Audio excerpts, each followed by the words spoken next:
नमस्कार दोस्तों, मैं योगेंद्र सिंह चौहान आप सभी का स्वागत करता हूं। बघेल राजवंश आज हम कंप्लीट करेंगे। इसके पहले भाग 1 था और भाग 2 के अंदर पूरा बघेल डायनेस्टी को हम कंप्लीट करेंगे दोस्तों। यहाँ पर आशा और उम्मीद करूंगा कि भाग 1 आपको बहुत ज़्यादा पसंद आया होगा। भाग 1 में बहुत सारी जानकारी आपको पढ़ने को मिली होगी। वैसे ही स्पेशल क्लास में राजवंश की सीरीज कल से शुरू हो रही है, तो आप मेरी स्पेशल क्लास को भी ज्वाइन कर सकते हैं। अब मेरी स्पेशल क्लास दोस्तों शाम को 4 बजे, दोपहर को 1 बजे ज्वाइन कर सकते हैं, 4 बजे है और रात को 9 बजे है। तो 3 स्पेशल क्लासेस आपको मिल जाएगी मेरी। तो चलिए अब हम कंटिन्यू करते हैं बघेल राजवंश को। आज हम कंप्लीट करेंगे यहाँ पर, और प्लीज लेक्चर को लाइक कर दीजिएगा और शेयर कीजिएगा इसको। बघेल राजवंश में मैंने अब तक आपको बता दिया था कि विंध्य प्रदेश में किस तरह से बघेल राजवंश की उत्पत्ति होती है और गुजरात के आए शासक अपना यहां पर आधिपत्य जमाते हैं। वीर सिंह देव के बारे में मैंने आपको समझा दिया था, जो खंडवा के युद्ध में पार्टिसिपेट करता है। राणा सांगा की ओर से लड़ने तो जरूर गए थे, बट राणा सांगा की जब हार हो गई तो वीर सिंह देव बाबर से जाकर मिल गए और वह बाबर की शरणनीति को एक्सेप्ट कर लेते हैं। पर मेदिनी राय ऐसा नहीं करता है, इसीलिए बाबर मेदिनी राय पर अटैक करता है। और चंदेरी का हिस्ट्री आप सभी को पता ही है, तो अब इसको ज्यादा डिस्कस ना करते हुए हम क्लास को आगे बढ़ाएंगे। आप कौन सा बघेल शासक, अगर आपसे प्रश्न आए, अगर आप डिटेल में पढ़ना चाहते हो तो समझो, कौन सा बघेल शासक कबीरपंथी था?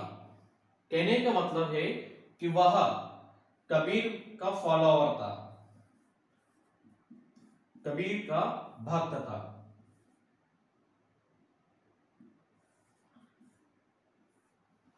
तो वीर सिंह देव ही कबीरपंथी शासक था।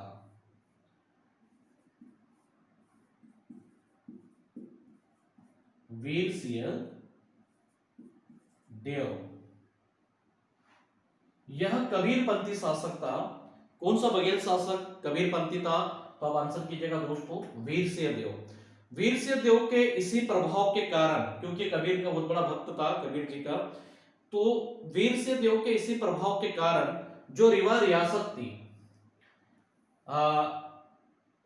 जो विंध्य प्रदेश था, अगर कहें तो गलत नहीं होगा, ये पूरा का पूरा भाग बांधवगढ़ से लगाकर रीवा तक का क्षेत्र है ना, इस पूरे क्षेत्र में वीर सिंह देव किस नाम से जाने जाते थे और इनके दरबार में किस तरह का सम्मान सूचक शब्द का इस्तेमाल किया गया था? तो साहिब सलाम, याद रखना दोस्तों, साहिब सलाम।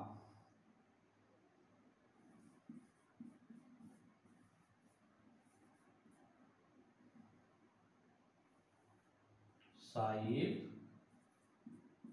सलाम कहकर समूचे विंध्य प्रदेश में इनका अभिवादन किया जाता था।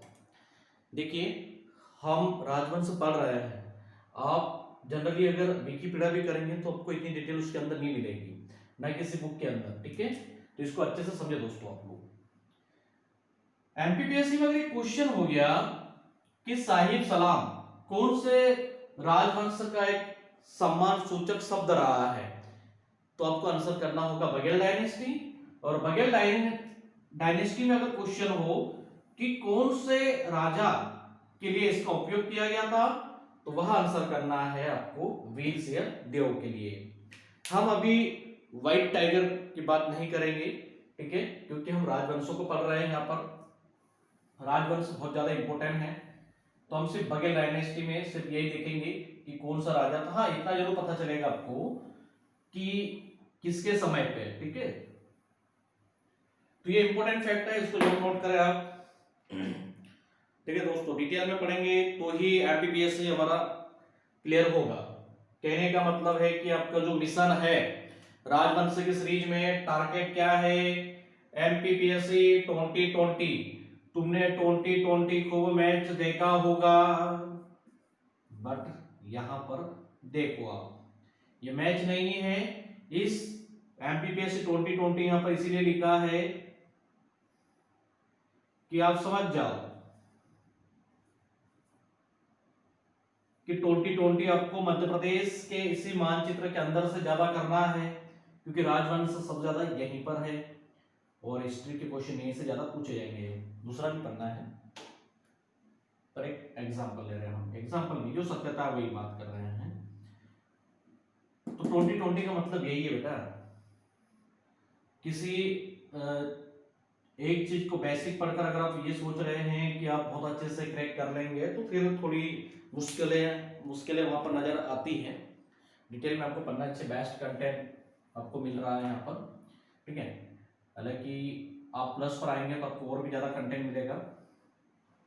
चलिए, वीर से देव के बाद अब कौन आएंगे, बघेल शासक कौन आएंगे, तो वीरभान सिंह 20वें राजा होंगे। वीरभान सिंह वीर से देव के पुत्र हुए। ये 1540 से लगाकर 1555 तक रूल करते हैं। वीर से देव के बाद कौन आएंगे, उनके पुत्र,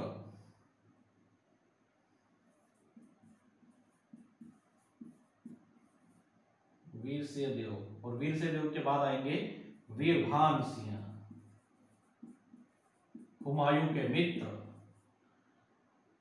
वीरभान सिंह। 1540 से 1555 तक ये किसका टाइम पीरियड था, कौन से बघेल शासक का था, तो वीरभान सिंह का था। चौसा का युद्ध जब होता है हुमायूं और शेरशाह सूरी के बीच, तो शेरशाह सूरी जब चौसा का युद्ध हार जाता है, तो यहां पर बांधवगढ़ में और रीवा वाला ये क्षेत्र, इसी क्षेत्र में उसको आश्रय दिया जाता है, ठीक है। फिर अकबर का जो समय है, अकबर जब 11 साल के थे,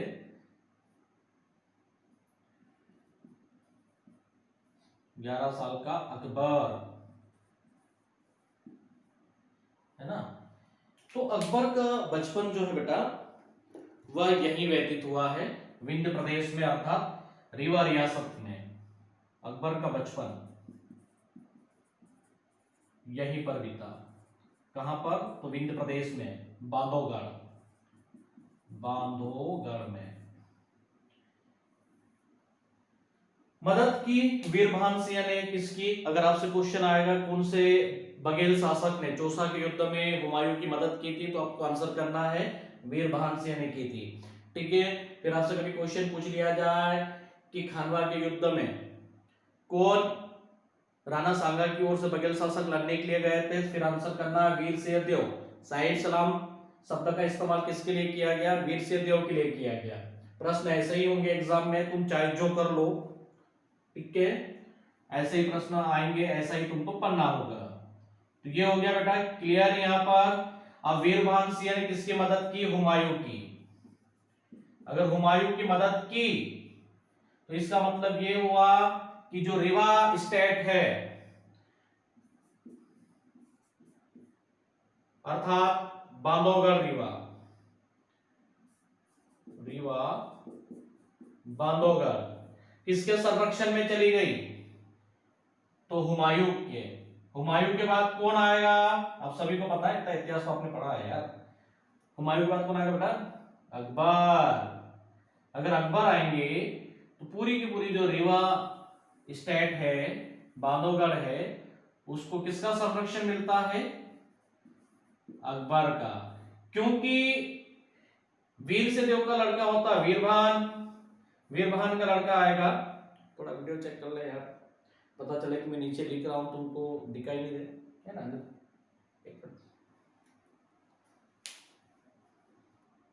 क्लियर है, देखना पड़ता है बेटा।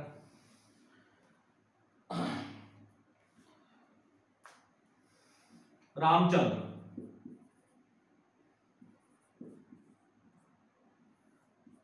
रामचंद्र सिंह बघेल,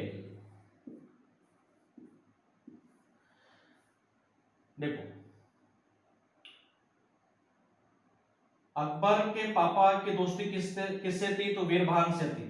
वीरभान से बघेल सिंह की मित्रता थी, हुमायूं की। ठीक है, याद रखना है। वहीं अगर पूछे कि रामचंद्र सिंह बघेल की और अकबर की मित्रता थी, मतलब दोनों बहुत अच्छे मित्र थे, रामचंद्र सिंह और अकबर अच्छे मित्र थे। इन दोनों का समय बांधवगढ़ में व्यतीत हुआ। क्लियर है यहाँ? तो रामचंद्र सिंह बघेल और अकबर दोनों साथ में ही राज शासन के लिए आगे आते हैं। अकबर का आप सभी को पता ही है। तो रामचंद्र सिंह जो है वो बांधवगढ़ से पूरा अपना एम्पायर संभालेंगे। और इसके बाद अकबर को सभी को जानते ही आप लोग कि अकबर भी रूल करेगा। तो रीवा रियासत भारत की एकमात्र ऐसी रियासत है जो किसी की सॉवरेनिटी में नहीं गई, किसी की अधीनता रीवा रियासत ने नहीं ली थी। ठीक है, तो भारत की एकमात्र इस तरह की रियासत अगर कोई सी है तो वह है रीवा रियासत। और किसकी हिम्मत होगी जिस रियासत को संरक्षण अकबर का मिला हो। ठीक है, तो इतना समझ लिया हो तो आप आगे बढ़ेंगे हम लोग।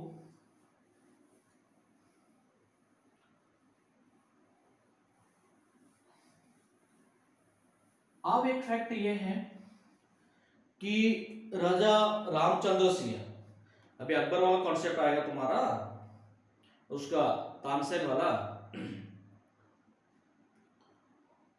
तानसेन की साधना स्थली, जन्म तो छोड़ दीजिए आप, सभी बच्चा बच्चा जानता है एमपी का कि जन्म कहाँ हुआ था यार। ठीक है, इतना तो बेसिक सभी को पता है। थोड़ा डिटेल में जाकर बात करेंगे तो मजा आएगा पढ़ने में भी, है ना। तो हम डिटेल में चर्चा करेंगे इसकी।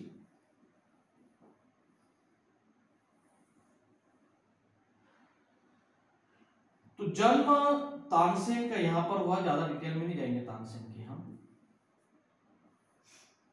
अर्थात रामतनु पांडे कहें तो गलत नहीं होगा, रामतनु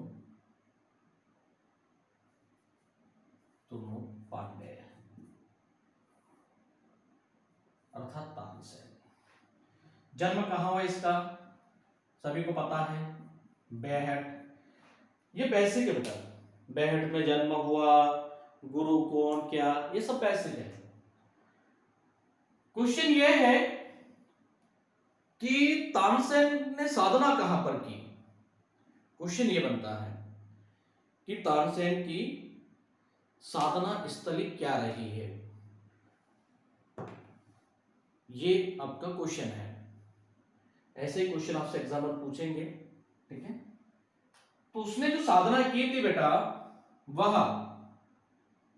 यहां पर इटवा में की थी। कहां पर की थी? इटवा में। कहां पड़ता है इटवा? इटवा आपका सतना में पड़ता है बेटा। कहां पड़ता है? सतना में। अगर आपसे क्वेश्चन आए कि तानसेन की साधना स्थली क्या रही है, तो आपको याद रखना है इटवा। यहां पर तानसेन ने क्या की थी बेटा? साधना।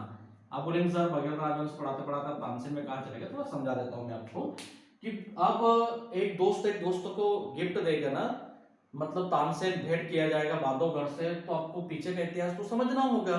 डायरेक्टली अगर बोल देंगे कि तानसेन को दे दिया, दिल्ली दरबार में पहुंचा दिया, तो ये हर किसी को पता है इतना बेसिक कि बांधवगढ़ से दे दिया है। बदले में अकबर ने अपने मित्र रामचंद्र को क्या दिया, ये भी तो जानना होगा आप लोगों को। ठीक है, अब एक चीज और है, मैं मोबाइल नहीं चला रहा हूं, मैं आप लोगों को एक शानदार चीज बता रहा हूं। यार बेटा प्लीज लेक्चर को लाइक कर दो, शेयर कर दो, इतना शानदार कंटेंट प्रोवाइड कर रहा हूं, है ना। अभी और मजा आएगा लेक्चर में, आगे बने रहो। तानसेन तानसेन तानसेन तानसेन की पूरी बायोग्राफी नहीं देखेंगे हम, थोड़ा सा उसका बेसिक देख रहे भाई क्या है क्या नहीं, तब हमको समझना होगा यार। अभी बोलेंगे सर आप तो बोल रहे हो कि बेसिक देख रहे हैं। चलिए अब मेन फैक्ट आपको बता देते हैं। सब ये बोलते हैं कि सब मतलब सब तानसेन जो था अर्थात रामतनु पांडे जो था या थे, है ना, भूतकाल में भी थोड़ी बात कर ले, तो वह सबसे पहले किसके दरबार में रहे? तो इसको लेकर आपको उत्तर मिलता है कि वह रामचंद्र के दरबार में थे। पहले सबसे पहले सतना आपको समझना चाहिए, शेरशाह सूरी जो था उसका एक और लड़का था इस्लाम शाह के बाद, ठीक है, वो था दौलत खान।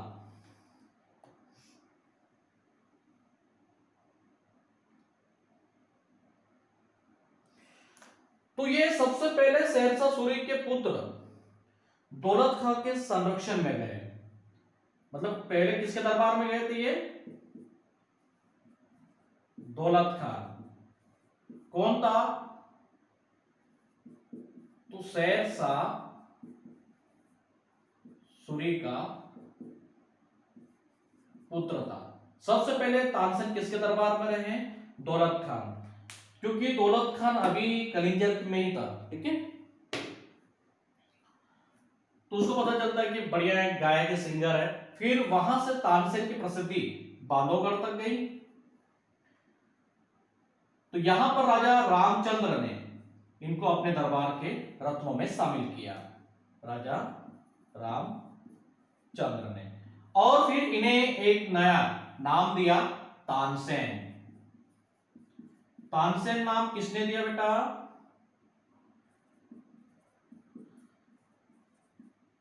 राजा रामचंद्र ने। अपने मित्र के पास इस संगीतकार की प्रसिद्धि सुन अकबर भी बड़े ये हुए और उन्होंने अपने दरबार से जलाल खान कोरची को, मैं पूरा नाम तो नहीं लिखूंगा जलाल खान का, समझ लो आप, नोट डाउन कर लीजिएगा, वैसे ही है। वह दिल्ली से यहां पर रवाना करता है कि जाओ अपने दरबार में लेकर आओ किसको? तानसेन को। तो राजा रामचंद्र ने तानसेन भेंट कर दिया था, बांधवगढ़ से दिया गया था, याद रखना है कहां से दिया गया था? बांधवगढ़ से। क्वेश्चन ही बनता है ऐसा एग्जाम में बेटा, ठीक है। कहां से दिया? बांधवगढ़ से दिया, ओके। बदले में अकबर ने रीवा अर्थात बघेलों को क्या दिया? अपने मित्र को क्या दिया? तो अकबर ने एक तोप भेंट की। क्या भेंट की? एक तोप भेंट की। यह तोप आज भी रीवा राजप्रसाद, मतलब राजप्रसाद का मतलब ये हुआ बेटा राजमहल, ठीक है, राजमहल में रखी गई है आज भी। तो अकबर ने एक तोप भेंट की थी जब यहां से बांधवगढ़ से अकबर भेंट किया गया था दिल्ली में। और आपको ज्यादा डिटेल पढ़नी है तानसेन की तो आप प्लस को जरूर फॉलो करें। तो इतना समझ लिया आपने। तो राजा रामचंद्र वाला कॉन्सेप्ट यहां पर आप क्लोज करते हैं, ठीक है। और अब आगे बढ़ते हैं फैक्टों पे।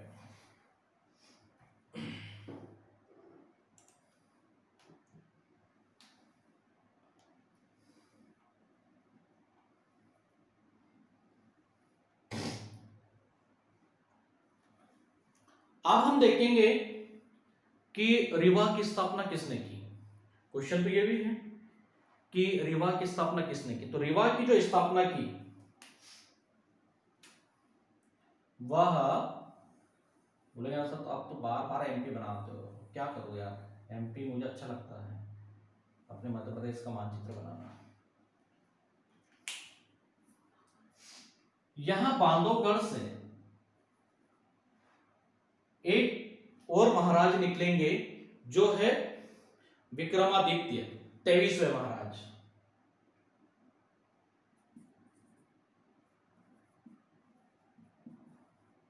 विक्रमादित्य बांधवगढ़, बांधवगढ़ के 23वें राजा। इन्होंने यहां जाकर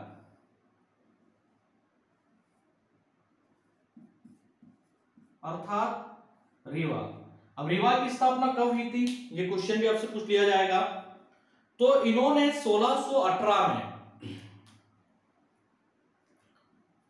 कब बेटा? 1618 में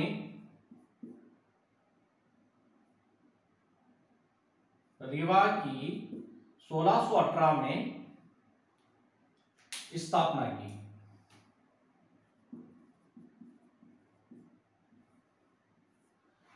याद रखना है रीवा शहर को किसने बसाया था? तो वह है बघेल शासक विक्रमादित्य बघेल। रीवा कब बसाया गया? तो 1618 में। ठीक है, यह याद रखना आप लोगों को बहुत ज्यादा इंपॉर्टेंट है। पहले ये वाला जो एरिया था ना, जैसे अभी हमने देखा कि शेरशाह सूरी का जो लड़का था उसके आधिपत्य में भी रीवा का भाग रहा था।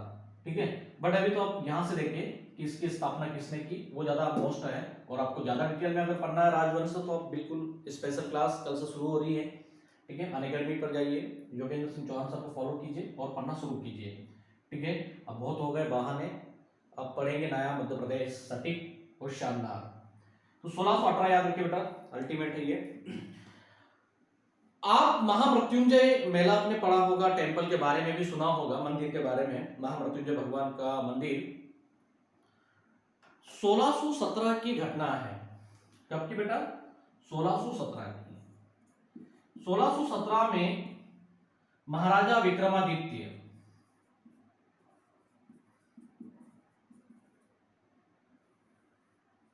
शिकार अभियान के लिए थे ये। इन्होंने 1617 में बिचिया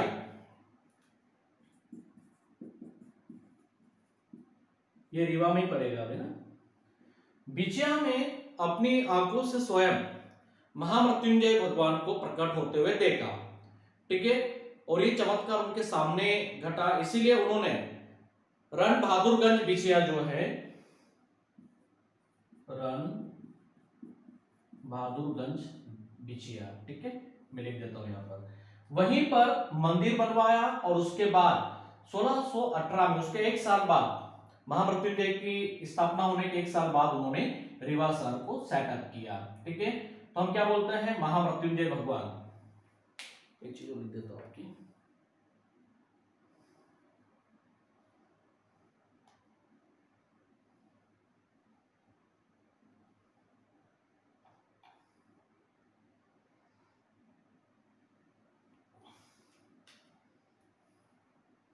यहां लिख देता हूं, महामृत्युंजय।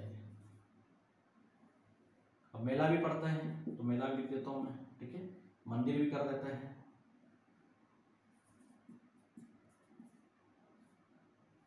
क्या विशेषता है इस टेंपल की, तो वो आपको बता दो। यहां पर सहस्त्र नेत्रधारी, मतलब जो शिवलिंग है ये शिवलिंग है बेटा।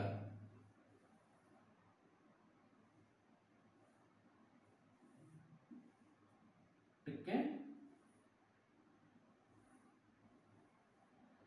ये जो शिवलिंग है, यहां पर जो लिंगी है, ठीक है, इस लिंगी में इस तरह से छिद्र है। कितने टोटल छिद्र है यहां पर? मतलब इनको नेत्रधारी बोलते हैं।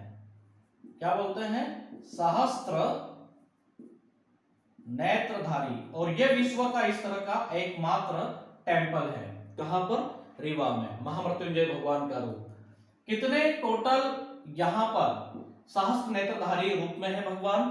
तो 1001 छिद्र है। कितने छिद्र बेटा? 1001 छिद्र है यहां पर।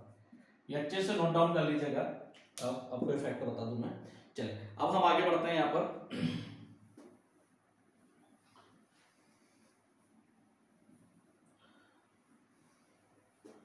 और उसके बाद 1618 में आपने देख लिया कि रीवा की स्थापना हो गई, है ना। अब मेन फैक्ट पे बात करेंगे हम यहाँ पर। मेन फैक्ट ये है कि आप आ जाओ, जैसे को छोड़ देते हैं, महाराजा विश्वनाथ सिंह पर आ जाते हैं, क्योंकि क्वेश्चन होगा यहाँ से 101%।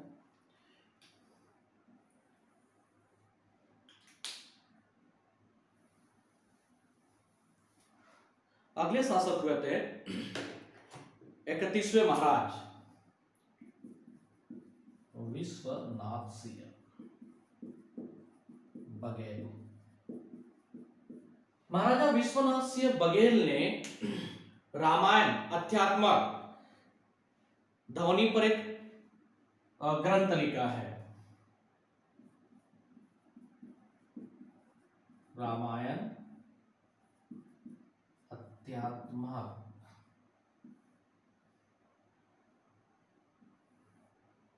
बोलते ध्वनि टीका टीका लिखा। कौन से बघेल शासक ने रामायण अध्यात्मक ध्वनि प्रकाश टीका लिखा है ना, प्रकाश कर रहे थे यहां पर, तो आपको आंसर करना बेटा विश्वनाथ सिंह बघेल है।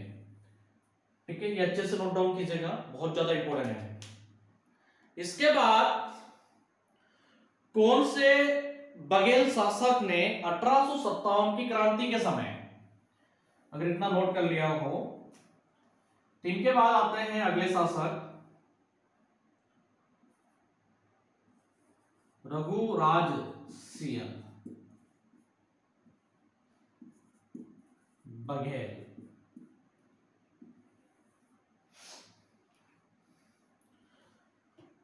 इन्होंने 1857 का विद्रोह दबाने में कहें तो अंग्रेजों की मदद की थी, जिसमें बाद में अंग्रेजों ने खुश होकर इन्हें मध्य प्रदेश का ये वाला क्षेत्र प्रदान कर दिया था।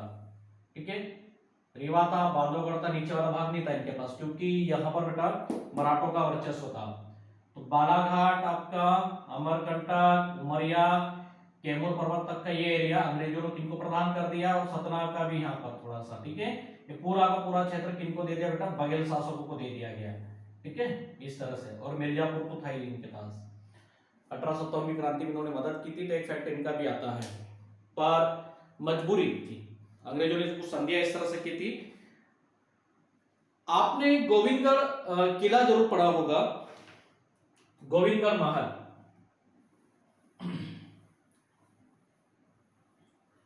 तो गोविंदगढ़ महल का जो निर्माण है वह इन्हीं के समय हुआ। ठीक है, तो गोविंदगढ़ महल का निर्माण किसने करवाया था, तो महाराजा रघुराज सिंह बघेल ने करवाया था। अब बोलेंगे सर गोविंदगढ़ में आम अनुसंधान वगैरह है, तो मैं इस पे कोई भी आप लोगों के साथ अभी चर्चा नहीं करना चाहूंगा, तो बेसिक है। गोविंदगढ़ में जो आम जो मैंगो है रीवा रियासत के, वह किस नाम से प्रसिद्ध है। ठीक है, उनका नाम क्या है, तो वो नाम ज्यादा इंपॉर्टेंट है यहाँ पर। सुंदरज्जा, किस नाम से प्रसिद्ध है, सुंदरज्जा आम की नस्ल है यहाँ पर, ये काफी फेमस है। ठीक है, थोड़ा ये देख लीजिएगा। और किसके समय गोविंदगढ़ महल बनी, झील बनी, तो रघुराज सिंह बघेल के समय। अब इनका एक और फैक्ट है, मध्य प्रदेश की भूमि पर भारत का प्रथम नाटक, जी हां, हिंदी का प्रथम नाटक भी इन्होंने ही लिखा है। हिंदी का प्रथम नाटक, हिंदी का प्रथम नाटक मध्य प्रदेश की भूमि पर लिखा गया था, और यह था आपका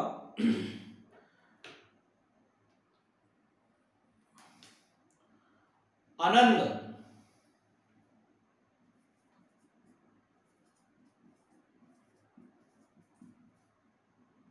आनंद पुनीति। यह नाटक किसने लिखा था, तो रघुराज सिंह बघेल ने। याद रखना है, बहुत ज्यादा इंपॉर्टेंट है। भारत में हिंदी में प्रथम नाटक की रचना कहाँ हुई थी, तो एमपी के अंदर हुई थी, मध्य प्रदेश में हुई थी। किसने लिखा, कभी नाम पूछे तो रघुराज सिंह बघेल ने लिखा था। कौन सी लैंग्वेज, तो रिवाई लैंग्वेज। आपको ये भी बता देते हैं भाषा इसकी, रिवाई भाषा में लिखा गया इसको, है ना, साहित्यकार थे ये। ओके, और ये हिंदी का प्रथम नाटक माना जाता है, तो थोड़ा देख लीजिएगा, बहुत ज्यादा इंपॉर्टेंट है। और श्रीमद् भागवत का अनुवाद भी किया इन्होंने रिवाई लैंग्वेज में। इसके बाद हम देखते हैं महाराजा गुलाब सिंह को। महाराजा गुलाब सिंह के समय, इनके बाद कि अगली कड़ी में ना कंटिन्यू में नहीं देख सकते कि इनके बाद कौन सा राजा हुआ। अब मेन की बात कर रहे हैं यहाँ पर महाराजा गुलाब सिंह जी की।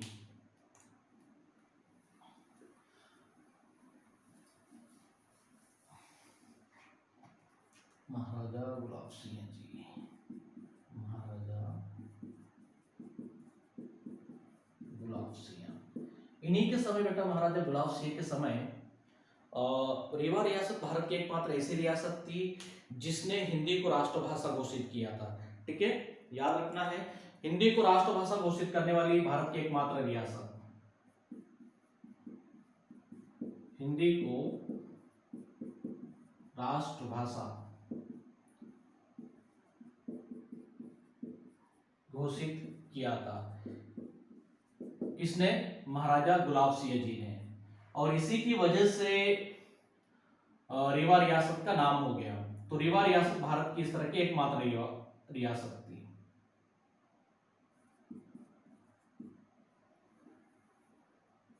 रेवा स्टेट। ठीक है, थोड़ा देख लीजिएगा, ये भी ज्यादा इंपॉर्टेंट है बेटा, थोड़ा क्या है बहुत ज्यादा देख लीजिएगा।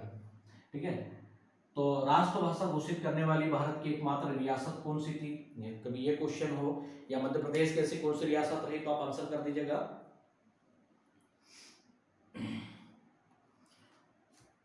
रेवा रियासत। आपसे प्रश्न ये भी हो सकता है बेटा कि कौन से बघेल शासक के समय रेवा रियासत का जो क्षेत्र था प्रशासनिक तौर पर दो भागों में बढ़ गया था। कहने का मतलब है कि कौन से बघेल शासक का शासनकाल दो भागों में डिवाइड हुआ। ठीक है, तो वह भी आपको आंसर करना है, महाराजा गुलाब सिंह।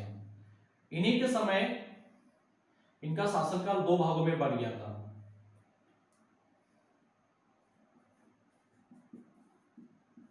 गुलाब सिंह बघेल का शासन दो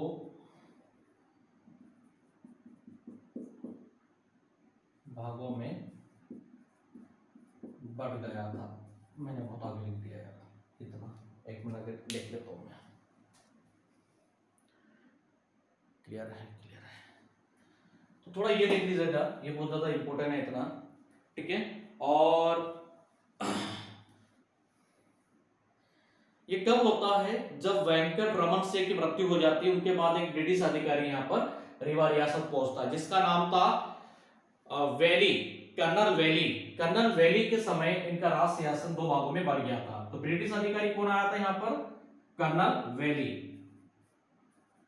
कर्नल वैली, कर्नल वैली यहाँ पर आता है और इनके राज सिंहासन को दो भागों में डिवाइड कर देता है। इसका प्रबंधन जो है, मैनेजमेंट का जो अध्यक्ष बनाया जाता है वो रतलाम नरेश महाराजा सज्जन सिंह को बनाया जाता है। रतलाम के राजा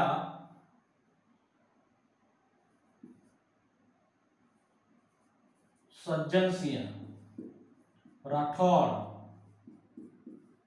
ठीक है, महाराजा सज्जन सिंह राठौर को यहां पर मैनेजमेंट का अध्यक्ष नियुक्त किया जाता है। एक समिति बनाई जाएगी यहां पर, वैसे ही जैसे जियाजी राव के समय, जीवाजी राव के समय काउंसिल ऑफ एजेंसी का जब गठन किया गया था इंग्लैंड से, वैसे आप महाराजा गुलाब सिंह के लिए कर्नल वैली भी यहाँ पर इनके राज सिंहासन को दो भागों में बांट देते हैं बेटा। ठीक है, तो उसके जो अध्यक्ष बनाते हैं महाराजा सज्जन सिंह को बनाते हैं, रतलाम के नरेश जो थे इनके हाथों में सौंप दिया जाता है। आप थोड़ा कुछ समय के लिए मैनेजमेंट कौन संभाल रहे हैं यहाँ पर? महाराजा सज्जन सिंह। ठीक है, ये भी आपको याद रखना है। आप जब आप रतलाम पढ़ेंगे तो रतलाम में भी आपको सज्जन सिंह जी के बारे में पता चलेगा, वो भी मुझसे। तो ठीक है, दो शासनिक और एक प्रशासनिक, अशासनिक।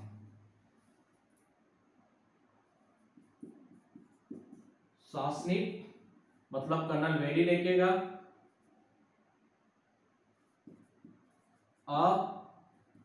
अशासनिक मतलब यहां पर महाराजा सज्जन सिंह। ठीक है। और इसके अध्यक्ष वगैरह भी बनाए जाते हैं, तो काफी डिटेल में आपको पढ़ना है।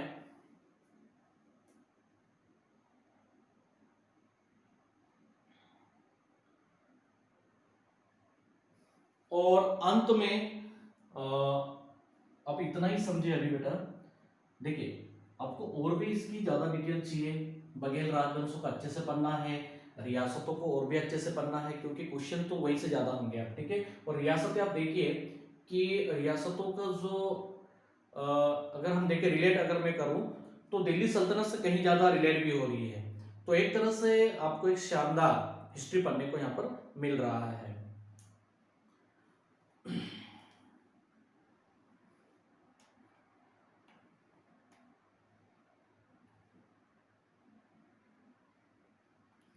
तो जब तक महाराजा गुलाब सिंह यंग नहीं हुए तब तक पूरा मैनेजमेंट इनके हाथों में रहा था, महाराजा सज्जन सिंह और कर्नल वेली। और कर्नल वेली ये यहाँ पर पूरा मैनेजमेंट संभालता है, प्रबंधक किसको बनाता है, वह रतलाम के नरेश सज्जन सिंह जी को। आपसे क्वेश्चन हो सकता है कि किसका समय दो भागों में बढ़ गया था, तो महाराजा गुलाब सिंह का। वैसे ही जैसे ग्वालियर में हुआ था शिवाजी राव के वयस्क होने तक, उनके यंग होने तक काउंसिल ऑफ एजेंसी का गठन किया गया था और महारानी की अध्यक्षता में यहाँ पर पूरा का पूरा एम्पायर चलता था। वैसे ही यहाँ पर रीवा में भी यही हुआ गुलाब सिंह के समय पर, और रतलाम के नरेश को यहाँ पर मैनेजमेंट के लिए बुलाया गया और उन्होंने महाराजा सज्जन सिंह ने बखूबी बहुत अच्छे से मैनेजमेंट संभाला। कर्नल वेली वह व्यक्ति था जहां पर रीवा में चावल आंदोलन होता है, ठीक है। तो इसी के समय होता है, कर्नल वेली के समय। तो इस तरह से आपका दोस्तों बघेल राजवंश पूरी तरह से कंप्लीट हो जाता है। सर उम्मीद करूंगा कि आपको लेक्चर बहुत पसंद आ रहा होगा, तो प्लीज लेक्चर को लाइक कर दीजिएगा। मेरी शुभकामनाएं हैं आप सभी के साथ कि आप सभी का प्रतियोगिता परीक्षा में चयन हो और आप एमपीपीएससी क्रैक करें। That is crack it with Unacademy. Thank you. जय हिंद, जय भारत।